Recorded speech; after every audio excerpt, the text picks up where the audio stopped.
राजकीय घडामोडी, सामाजिक विश्लेषण, कृषी विभाग, कला व मनोरंजन विश्व आणि क्रीडा क्षेत्रातील बातम्यांचे ताजे व अचूक अपडेट्स महाराष्ट्र शाही न्यूज मराठी.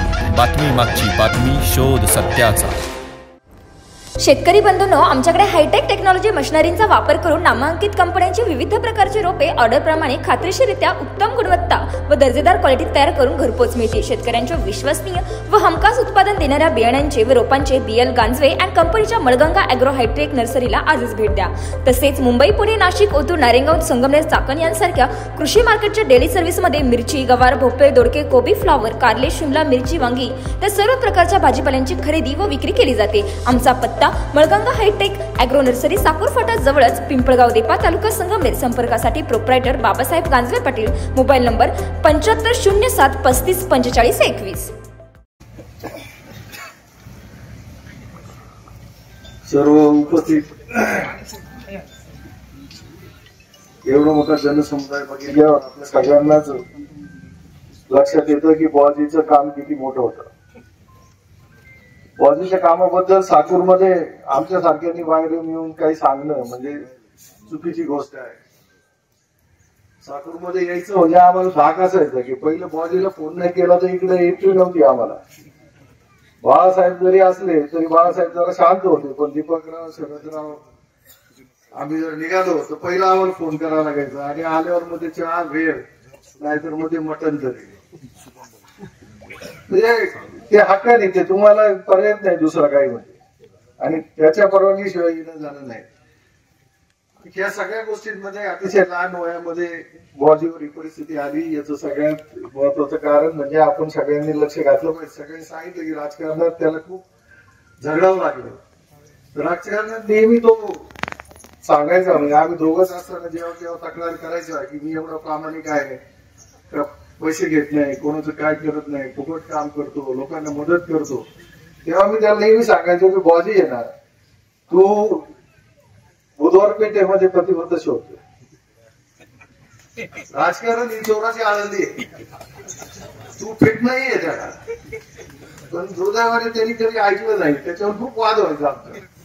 पण त्याला असं हे का असं वागतो, तो तसं वागतो, यांनी असं केलं, त्यांनी तसं केलं, म्हणजे त्याच्या सातत्याने त्याच्या त्या प्रामाणिकपणाला आहे ना धक्का बसत जायचा की आपण एवढं चांगलं. माझ्या बायकोच्या अंगणवाडी सेविकेसाठी मला एवढं लढावं लागतं, त्याच्या पुढं ते सोसायटीचं मेंबर व्हायला एवढं लढावं लागतं.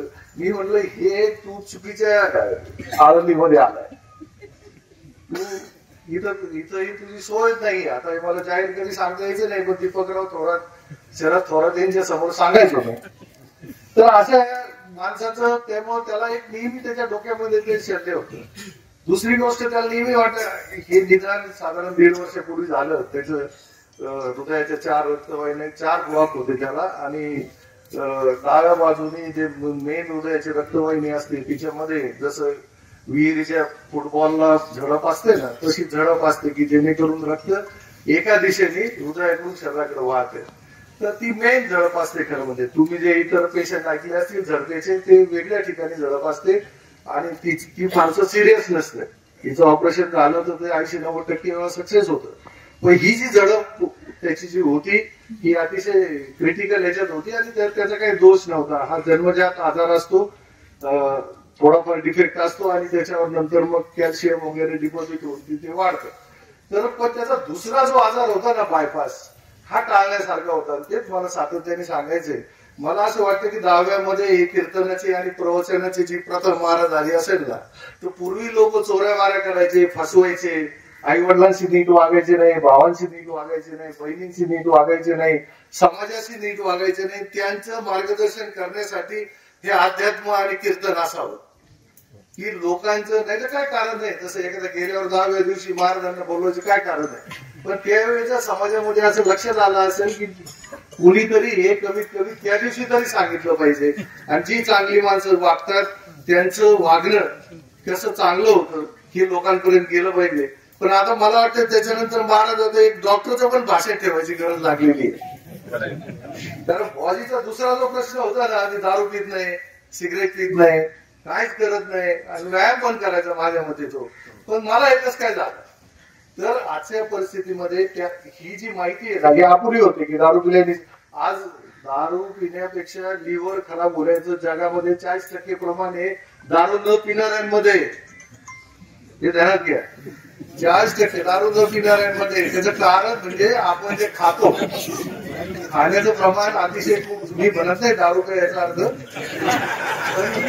पण सांगतो मी की हा जो महत्वाचा मुद्दा आहे की आपण ज्या पद्धतीने खातोय 10वे 13वे लग्न याच्यात आपण बदल केला पाहिजे. घरामध्ये सुद्धा आपण जे खातो ते बदल केला पाहिजे. आता बाळासाहेब खेमणकर आणि बुवाजीचं सगळ्यात मोठं रडगाणं दीपकराव नाही वाईट वाटायचं की मी जेवायला येत नाही. मी यात्रा बंद करून टाकलं गेले 2-3 वर्ष, कारण माझं वजन 100 किलो झालं. कारण आता खायचं म्हणजे परत आपण घशात येईपर्यंत खातो. तर या गोष्टी आपण सुधारल्या पाहिजेत. ज्यांना ज्यांना पोट आहे ना त्यांनी गृहीत करा की आपल्याला आज विचार करा. तुम्ही कधी, मी जेव्हा एमडी करत होतो तेव्हा रुबी हॉलमध्ये एक एनजीओ ते कॅथलॅब होती एनजिओग्राफी करायला दीपकराव. आज संगमनेरमध्ये 5 एनजिओग्राफी कॅथलॅब. म्हणजे इतकं प्रमाण हृदयाच्या आजारांचं वाढले. एखाद्या वेळी फक्त वॉलचा आजार जो त्याच्या हातामध्ये नव्हता तेवढा राहिला असता, आणि जर त्याच्या रक्तवाहिन्या ब्लॉक नसत्या आणि त्याच्या जोडीला बायपास करावी लागली नसते तर ऑपरेशन 30% आलं असतं आणि याच्यात पेशंट जाण्याचं प्रमाण मग कमी होतं. पण एकाच वेळी 4 रक्तवाहिन्या ब्लॉक आणि परत झडप, हे खूप मोठे शस्त्रक्रिया निर्माण झाली आणि त्यातून असे आजार होतात. त्यामुळं असं लक्षात ठेवू नका आता दारू विडी सिगारेट हा एक पार्ट झाला, पण खाणं हे सगळ्यात डेंजरस आहे. आणि तुम्ही बघा मांडववाले, मी बघतो की जे आचारी यांना सगळ्यात पहिले अटॅक येऊन गेले, कारण ते दररोज बाहेर खातात. हॉटेलचं सुद्धा खाण्याचं प्रमाण इतकं वाढले म्हणजे आता मी सांगायची गरजच नाही. म्हणजे सगळे हॉटेल जर बघितलं तर फुल आहेत कायम दररोज. म्हणजे ते वाढदिवस आमकं तमकं ते करायला काही हरकत नाही, पण आपण आता सुद्धा कार्यक्रमांमध्ये जेवणातल्या पद्धती बदलल्या पाहिजे आणि याचं मार्गदर्शन होण्याची गरज आहे. एकदा माणूस गेल्यावर किती मोठं दावं घालून त्याचं कौतुक करून काय उपयोग नाही. आणि दुर्दैवाने चांगलीच माणसं, म्हणजे आता मी इथं आहेत बसलेले सगळे, शरदराव काय, दीपकराव काय, तिकडे आमदार थोरात आहे, ते सुधामराव साडप आहेत, की या सगळ्यांना सांगून सांगून थकलो की या खाण्यावर कंट्रोल करा, कारण त्यांच्याबरोबर मला खावं लागतं ना. म्हणजे तर या गोष्टींना अतिशय सिरियसली घ्यायला पाहिजे. आणि माझ्या मते आता दाव्यांमध्ये महाराज तुम्ही याच्यावरच जास्त भर दिला पाहिजे. लोकांचे बाकीचे पाठ बरेच कमी झाले. या पुढे या गोष्टीकडे जर दिलं तर माझ्या मते 70% दवाखाने बंद होते. नाही तर एकाही डॉक्टरचा दवाखाना 1 मजल्याच्या वरती जाणार नाही. आज जंतूंमुळे होणारे आजार, टायफॉइड, मलेरिया, टीबी कमी झालेले आहेत. आता जवळजवळ 90% आजार हे सगळे खाण्यापिण्याचे आजार आहेत. आणि आपण जे बाहेरून घेतलं, युरोपियन कंट्रीज इकडून तिकडून जे घेतलं, ती लोक आता सुधरत चाललेत की त्यांच्याकडे हे सगळे प्रॉब्लेम होते. आता हे सगळे प्रश्न आपल्याकडे निर्माण व्हायला लागले. तर या फेज मध्ये खूप चांगली चांगली लोक म्हणजे, आणि प्रत्येकाला वाटतं की मी काय कर, बुवाजीला तर मान्यच नव्हतं की मला कसं काय हृदयाचा आजार होऊ शकतो, मी इतकं सरळ वाटतो. त्याचं कारण एक आहे की तुम्ही सरळ जरी वागले तरी हा जो काही जेवणाचा हा जो महत्वाचा मुद्दा निर्माण झालाय याच्याकडे आपण सगळेजण लक्ष द्याल. या निमित्ताने ही सांगण्याची मला संधी मिळाली. आपल्या सगळ्यांतर्फे बुवाजीला श्रद्धांजली वाहतो. आपण सगळ्यांनी मदत करीतच आहोत, यापुढे करत राहू, त्यात काही वादच नाही. त्याच्या मुलीचं ऍडमिशन असो, मुलाचं ऍडमिशन असो, सातत्याने आपण त्यांच्या मागे आहे. दीपकराव थोरात, शरदराव हे सगळे पुढाकार घेत आहेत. आपण मदत केली आणि भविष्य काळात सुद्धा त्याच्या फॅमिलीची काळजी करू नये. नवले साहेब आम्ही सगळे त्याच्या मागे उभा आहे. परत एकदा श्रद्धांजली वाहतो आणि माझे 2 शब्द सांगतो. दुःखित अंतःकरणाने उपस्थित बंधू आणि भगिनींनो, आज तसं बघितलं तर विश्वास बसत नाही. बुवाजी आपल्यामध्ये नाही. सगळे बुवाजी बुवाजी म्हणायचे, पण मी बुवाजी पाटील म्हणायचो. कारण पाटील म्हणलं तर सगळ्यांना वाटायचं पाटील म्हणजे ठराविक लोकांचीच मक्तेदारी. परंतु आमच्या या स्नेही मित्राने त्याच्या कामाच्या माध्यमातून जो वेगळा कसा या तालुक्यामध्ये उमटवला होता हा निश्चित न विचारण्यासारखा आहे. वेळोवेळी सगळ्यांना आता श्रद्धांजली करताना प्रत्येकाच्या आयुष्यातले अनुभव सांगितले. बुवाजी पाटलाची माझी ओळख अविनाश थोरात यांनी करून दिली. आणि मला आठवतं 2005-06 पासून माझा आणि बुवाजी पाटलांचा स्नेह आला. प्रत्येक वेळेस साकूर पाठर भागात सगळ्यांनी सांगितलं इथे यायचं म्हटलं तर आम्हाला हक्काचा माणूस कोणी होता तर बुवाजी पाटील आणि बाळासाहेब, ही दोन जोडी. आणि प्रत्येक वेळेस आल्यानंतर हे लोक परिस्थिती कशी असो आमचा आदरातिथ्य करण्यात कधी कमी पडले नाही. बुवाजी पाटलांनी राजकीय सामाजिक जीवनामध्ये खूप संघर्ष केला आणि आज खरंच चांगले दिवस आले तर ते दिवस पाहायला बुवाजी पाटील आपल्यामध्ये नाही याचं मला दुःख आहे. जना पाटलांनी सांगितलं, साहेबराव असेल, नवले साहेब असेल, जना पाटील असेल, कुटे साहेब असेल, आज जे जे संगमनेर विधानसभेला यापूर्वी उभे राहिले हे सगळे बुवाजी पाटलाच्या खांद्यावर धुळा या पाठरा भागाची देऊन लढाई लढत होते आणि प्रत्येक वेळेस बुवाजी पाटील प्रामाणिकपणे त्याच्यावर सोपवलेली जबाबदारी पार करण्याचं काम करत होता. आणि ज्यावेळेस यावर्षी माझी उमेदवारी आली तेव्हा बुवाजी पाटलांनी सांगितलं, भाऊ यावर्षी तरी आपल्याला गुलाल भेटेल का? म्हटलं बुवाजी पाटील काळजी करू नका, तुमच्या सारख्या कार्यकर्त्यांच्या जीवावरती आज आपण हे काम करतो आणि निश्चित मला खात्री आहे. आणि ज्या दिवशी निकाल आला त्या दिवशी बुवाजी पाटलाला जो आनंद झाला होता, गेल्या कित्येक वर्षाची आमची तपश्चर्या आमच्या पठरा भागाला आता कुठेतरी खऱ्या अर्थाने न्याय मिळेल अशी भावना त्यांनी व्यक्त केली होती. डॉक्टर गीतापे वारंवार सांगायचे काळजी कशी घेतली पाहिजे. मागील ऍडमिट व्हायच्या आधी 15 दिवस ते मुंबईला आले होते. त्यावेळेस आपल्या राज्याचे जलसंपदा मंत्री, पालकमंत्री नामदार राधाकृष्ण विखे पाटील साहेब यांनी सुद्धा धर्मादाय आयुक्तांना फोन केला. लीलावतीमध्येच ऑपरेशन करायचं ठरलं, परंतु तिथेही 1.5 वर्षापासून बुवाजी पाटलांनी ज्या पद्धतीने आज उद्या पुढं पुढं पुढं करत चालले होते आणि ज्यावेळेस खरं ऑपरेशनची डॉक्टरांची गरज होती त्यावेळेस लीलावतीचे आपले शैलेंद्र होडकर सुद्धा डॉक्टर तिथे त्यांना मदत करत होते. जे डॉक्टर ऑपरेशन करणार होते ते 6 तारखेपर्यंत बाहेर परदेशात होते. त्यानंतर साहेबांनी रणजित जगताप म्हणून जे डॉक्टर आहेत, ज्यांना सुदामराव सानप जे आहेत आज आपल्या समोर श्रद्धांजली देत आहे, यांची सुद्धा परिस्थिती बिकट झाली होती. त्यावेळेस रणजित जगतापांनी मदत केली, ते सुद्धा परदेशात गेले होते. त्यावेळेस बुवाजी पाटलांनी पुण्याचा निर्णय घेतला आणि त्यामध्ये ऑपरेशन बी यशस्वी झाल्याचं संकेतनी सांगितलं होतं. सुभाषरावांशी मी संपर्कात होतो, परंतु नंतर ज्यावेळेस अचानक सकाळी स्ट्रोक आला त्यानंतर बी आम्हाला अपेक्षा होती का बुवाजी पाटील राहतील आपल्यामध्ये, कारण हा एक लढाव्या कार्यकर्ता होता, नेता होता आणि त्याच्या काम करण्याची जी पद्धत होती, कधी बघितलं का गाडीला पिशवी लागलेली आहे, कागद आहे, कागद कोरा कागद आहे, पेन काढला का अर्ज बनवला, तर कितीतरी संघर्षातून हा कार्यकर्ता नेता या पठार भागामध्ये तयार झाला होता. मी निश्चित या निमित्ताने आताच पालकमंत्री महोदय कालच येणार होते, परंतु थोडा उशीर झाला म्हणून साहेब बोलले मी आज स्वर्गीय कळदिले साहेबांचा सुद्धा दसक्रिया विधी नगर येथे आहे. मला सुद्धा तिथं खूप निरोप आले होते की भाऊ आज तुम्हाला तिथं नगरला यावं लागेल, परंतु मी सांगितलं नाही, माझा सहकारी आज बुवाजी पाटील नाही, मला आज तिथे दसक्रिया विधीसाठी थांबणं गरजेचं आहे. त्यामुळे मी इथं आलो. पालकमंत्री महोदय थोड्या वेळात आपल्या इथे येतात आणि सगळ्यांनी सांगितलं एक नवीन सुरुवात बुवाजी पाटलाच्या कुटुंबाला. मी त्याच दिवशी सांगितलं होतं की बुवाजी पाटीलांना त्यांच्या कुटुंबाला आम्ही एकटं पडू देणार नाही. त्या कुटुंबाची जबाबदारी पालकमंत्री विखे पाटील साहेब आणि माझी जबाबदारी आहे. त्यामुळे त्यांच्या मुलीचं लग्नाची जबाबदारी पूर्णतः मी स्वतः घेतो, या निमित्ताने इथं जाहीर करतो. आणि येणाऱ्या कालावधीत सुद्धा जे काही त्या कुटुंबाला, म्हणजे असं नाही का दसऱ्याला आले आणि फक्त सहानुभूतीपर 2 शब्द टाळा वाजवापुरते मिळवल्या, असा माझा बी स्वभाव नाही. कारण बुवाजी पाटलांनी आमच्यासाठी काय केलंय आणि आमच्या जीवनामध्ये बुवाजी पाटलाची काय किंमत होती हे आज आम्हाला माहिती. त्यामुळे या कुटुंबाच्या प्रत्येक सुखदुःखामध्ये विखे परिवार आणि खताळ परिवार तसेच आमचे सगळे सहकारी त्यामध्ये नेहमी सहभागी राहतील आणि जी काही त्यांच्यामध्ये या पुढील कालावधीमध्ये सुद्धा अडचण राहतील त्यामध्ये आम्ही निश्चित त्यांना साथ देऊ.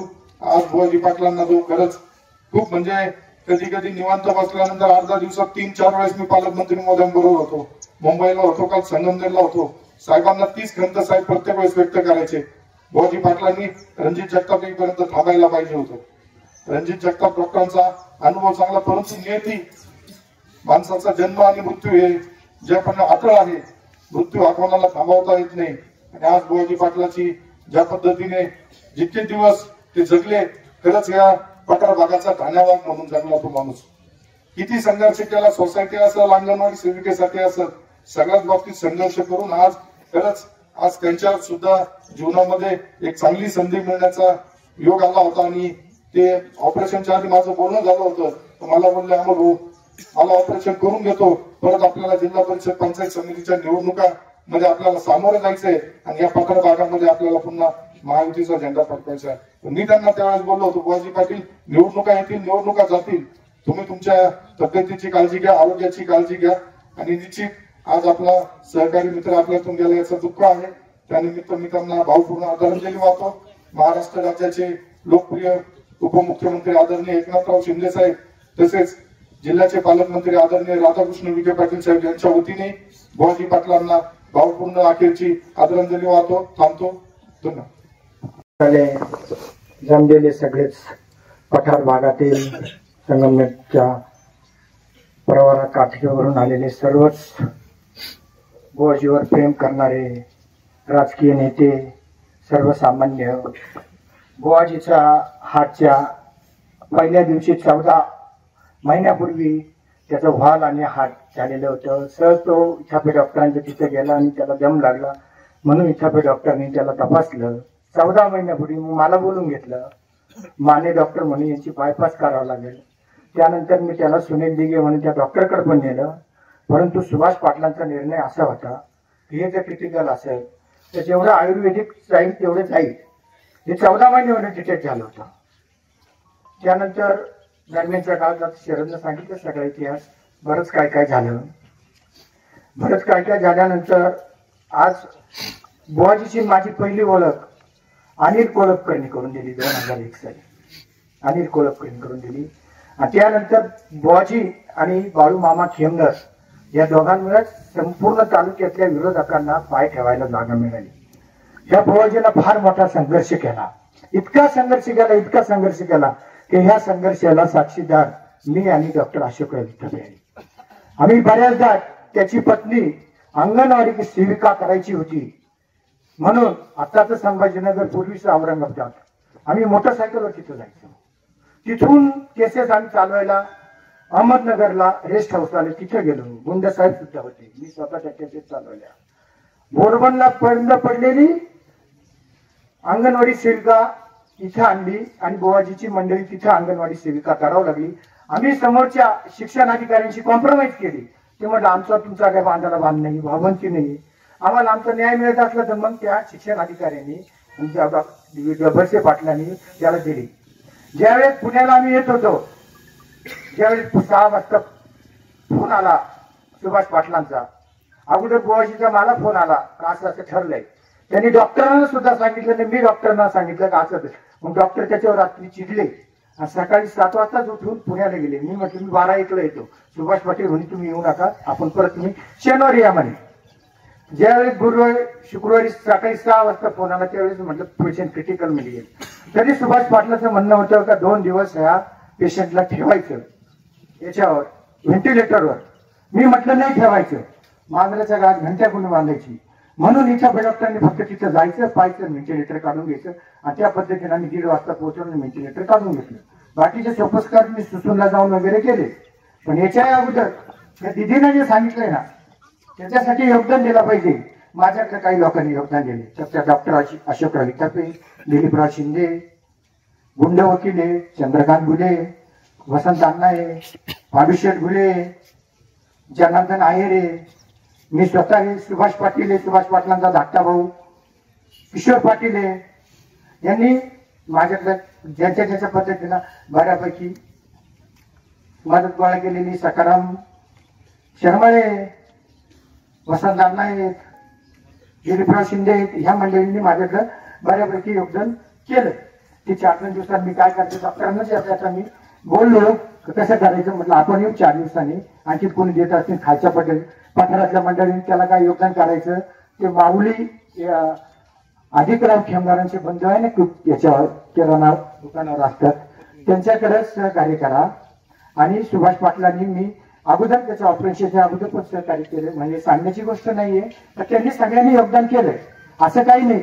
उद्या त्याच्या मुलीच्या लग्नाला असेल, त्याच्या मुलाच्या शिक्षणासाठी आमच्याकडून जेवढं सहकार्य व्हायचं तेवढं होईल. परंतु आम्हाला पठारात पाऊल ठेवायला तर जागा निर्माण करून दिलेले असा हा आमचा मित्र, असा हा धान्यावाद.